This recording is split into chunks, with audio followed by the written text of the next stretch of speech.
In 1972-73, the Islanders began their first year in the National Hockey League. I was one of the original Islanders and had the honor of being their first captain. That's me, number 18. As expected, we were going through some growing pains. Things were just not going our way. We won one single game in October. We doubled it. In November, we won 2, and then in December, only a single game.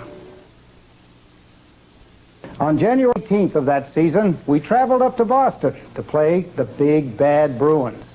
The previous season, I was a member of that hockey club. They had just won their second Stanley Cup in the previous 3 years, their 5th overall. Now I was a member of the Islanders, a ragtag group.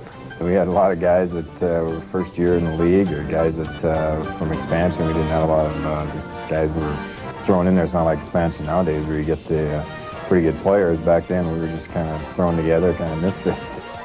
The Bruins were a powerful team, and they featured 3 future Hall of Famers: Phil Esposito, Johnny Bucyk, and of course the great Bobby Orr.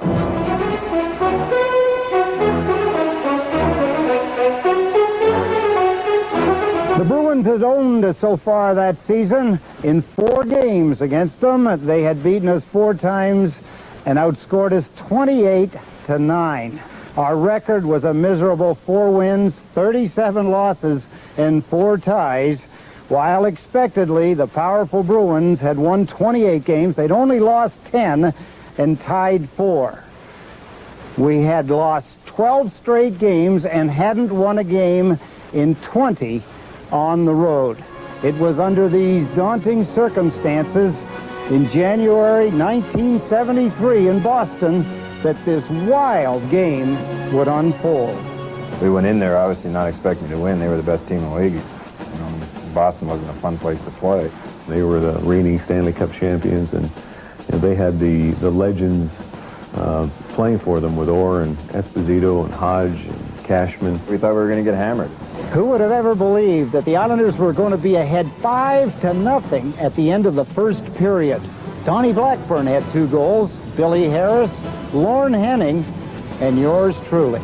Guys were just giggling on the bench, looking at each other, and we couldn't believe it. We didn't know what to do with this lead. We didn't quite know how to go into the dressing room between periods and deal with this lead. We didn't know what to expect. I think they must have had a big party the night before, because they obviously, I think we lost 14 or whatever it was in a row, so they weren't really fired up to play us. Unfortunately, our team wasn't used to success. Our big lead started to dwindle. The poise of the Boston Bruins was showing. Our 5-0 lead soon became 7-5. With a little over 11 minutes left in the second period, rookie Terry O'Reilly scored from behind the net to cut our lead to 7-6. You know, it got very quiet on our bench. As a result of some lazy play, Tom Miller scored on a great feed from Don Blackburn to give us an 8-6 lead with 9 minutes left in the game. Phil Esposito dropped it to Johnny Bucyk for Bucyk's 4th goal of the game with 7:23 to go to make it 8-7. Guys on the bench were getting a little bit tight.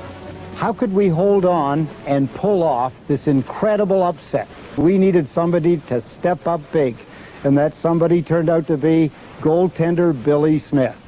Smith stopped Wayne Cashman's blast from the slot with his face to keep the score 8-7 with less than 5 minutes to play.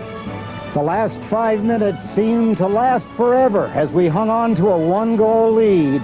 Then with 2.5 minutes remaining, we got the insurance goal we needed. We held the Bruins off for the last 2.5 minutes and won the game 9-7. It was a huge win for our franchise. It was unbelievable. It was like winning the Stanley Cup. A lot of people on the island, to this day, I've had people come up and talk about that game. It was kind of the turning point of our year. It was euphoria, is what it was. The 1972-73 Islanders won only 12 games that season, but on a warm day in Boston in January, we held our own tea party by beating the best team in the NHL.